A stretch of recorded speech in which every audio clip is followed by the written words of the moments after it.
से पूछा जाए डीसी साहब क्या बकवास है ये, क्या है ये तमाशा। मैं उन नेताओं से भी पूछना चाहता हूँ, उन पुलिस के आला अधिकारियों से भी पूछना चाहता हूँ, क्या तमाशा चल रहा है। रोहतक वालों की तरह से हमें भी कॉलर पकड़ने आ गई है, हमें भी बोलना आ गया है, हमें भी लड़ना आ गया है। इस बात के लिए ताली बजाएगा। इस बात के कमजोर है आप लोग, नेतृत्व तो कमजोर है, इस बात की मैं गारंटी दे सकता हूँ।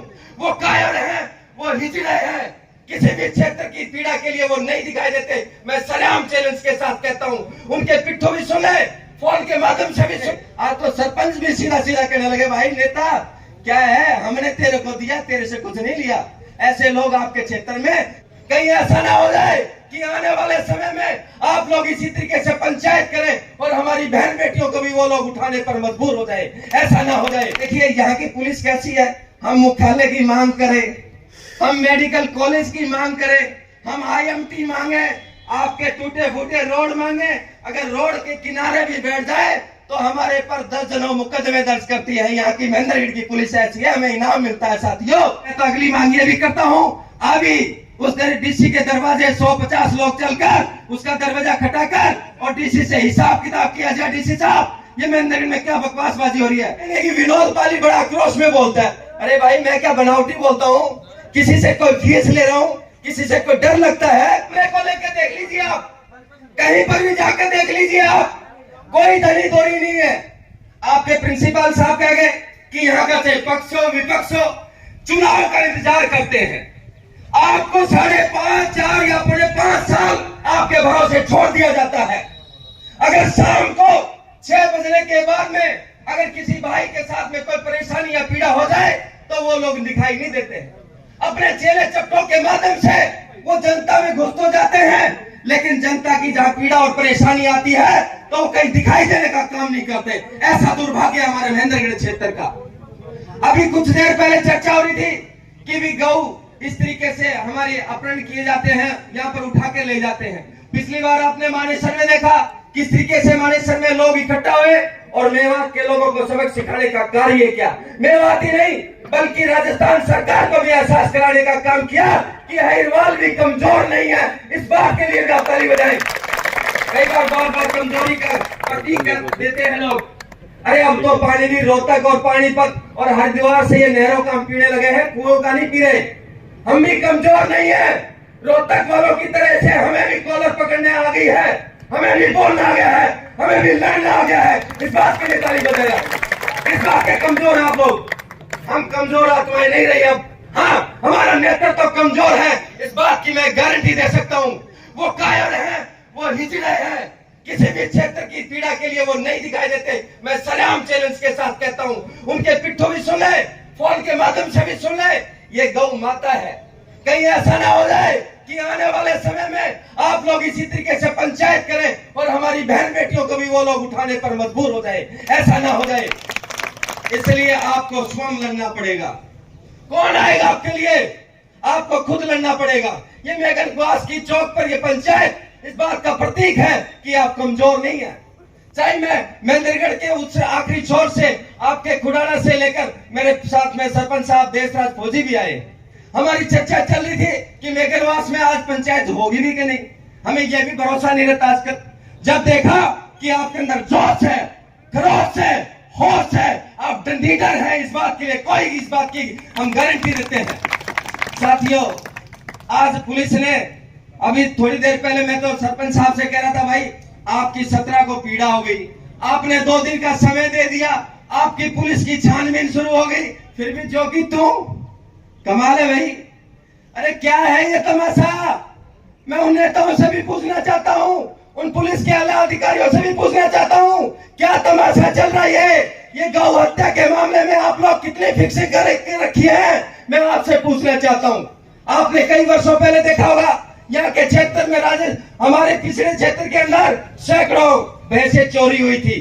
खुडाना बास में 25-30 गांव की महापंचायत हुई और उस पंचायत के माध्यम से जब प्रशासन को डर सताने लगा तो आपकी मेवात से झूठी साची भेड़ बकरियों की तरह से भैंसे चोरी उठाकर आपके किसानों को देने का कार्य किया। ये डर होता है आपके लिए, ये इसलिए आपको कार्य करने चाहिए। इसके लिए साथियों, जिस तरीके से भैंस आ सकती है, आपकी गाय भी रोकी जा सकती है, लेकिन आपका डर होना चाहिए।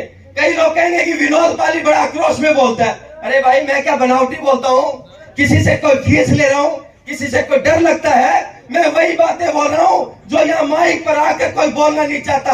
अपने दिल में सारी बातें रखते हैं, आपस में चर्चाएं करते हैं, गली नुक्कड़ मोहल्ले हुक्के पर बातें करते हैं। वही बातें सुनी हुई मैं इस माइक के माध्यम से आप जनता में, पंचायत के माध्यम से कह रहा हूँ। कोई बनावटी बात नहीं है ये। आपके अंदर बलवान जैसा फौजी भाई बैठा है, परवेज भाई, कुलदीप भाई बैठा है, जीवन भाई बैठा है, अनेकों, दिलावर परवीन जैसा सरपंच देखिए। हमारे कोई कमजोर कायर सरपंच भी नहीं आजकल। पहले मैं मानता था कुछ बुजुर्ग हमारे इन नेताओं के पिट्ठू थे, आज तो सरपंच भी सीधा सीधा कहने लगे, भाई नेता क्या है, हमने तेरे को दिया, तेरे से कुछ नहीं लिया। ऐसे लोग आपके क्षेत्र में, नई जनरेशन, तीसरी पीढ़ी बदल जाती है, नई जनरेशन आ चुकी है। आपको अब डरने घबराने की जरूरत नहीं है। आज डीसी दरबार लगा हुआ मंगलवार है साथियों। मेरा तो मानना है डीसी के दरवाजे पर खड़े होकर दरवाजे को बंद करके डीसी से पूछा जाए, डीसी साहब क्या बकवास है ये? ऐसे अधिकारियों को जब तक आप जिले के आला अधिकारियों से नहीं पूछेंगे तो ऐसी घटनाएं साथी होती रहेंगी। मैं थोड़ा सा इसलिए आक्रोशित आदमी हूं। मैं आपको घटना बताता हूं। मेरे पिताजी बीएसएफ इंस्पेक्टर थे। हमने बांग्लादेश पे गौ हत्यारों से अपने फौजियों को भी मरते हुए देखा है। हमने मानेसर में जिस तरीके से घटनाएं घटी वो भी देखी हैं। ऐसे आई 2-3 आपकी घटनाएं होती हैं साथियों, लेकिन आपको रोक लगाने के लिए ऐसी पंचायतें नहीं।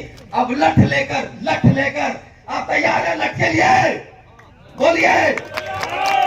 हाँ, ये प्रशासन के लिए नींद उड़ाने का काम करेंगे। और मेरी मांग एक और मैं मांग करता हूँ, जिन भी उन दारूखोर, दारूबाज अधिकारियों ने हमारे सरपंच साहब और जान की जोखिम डालने वाले लोगों के साथ बदतमीजी की है, उनको टर्मिनेट किया जाए।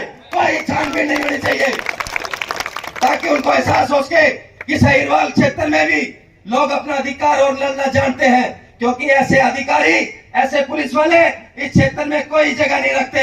ऐसे हम उनके लिए टर्मिनेट की मांग करते हैं। और मैं तो अगली मांग ये भी करता हूं, अभी उस डीसी के दरवाजे 150 लोग चलकर उसका दरवाजा खटाकर और डीसी से हिसाब किताब किया जाए। डीसी साहब, ये मेंदरी में क्या बकवासबाजी हो रही है? साथियों, मैं बहुत कुछ कहना चाहता हूं, लेकिन मेरी तबीयत खराब है, मेरा गला का इन्फेक्शन है। लेकिन उसके बावजूद जैसे मुझे समाचार मिला, मैं कुछ जिम्मेवारी बलवान भाई जैसे को भी देता हूं कि आप लोग, मैं एक और पीड़ा की बात बता देता हूं।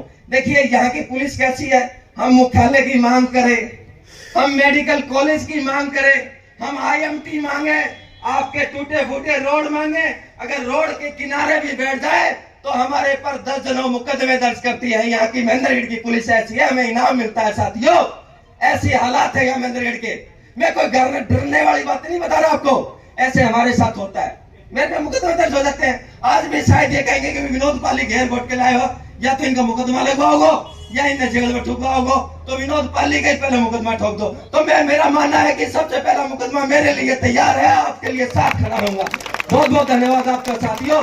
जो भी कमेटी निर्णय लेगी, पंचायत निर्णय लेगी, विनोद पाली आपके साथ था, है और रहेगा। जय हिंद, जय भारत। भारत माता की, भारत माता की, भारत माता की, गौ माता की, 36 बिरादरी की, पंचायत एकता। बहुत बहुत धन्यवाद। धन्यवाद भाई विनोद पाली।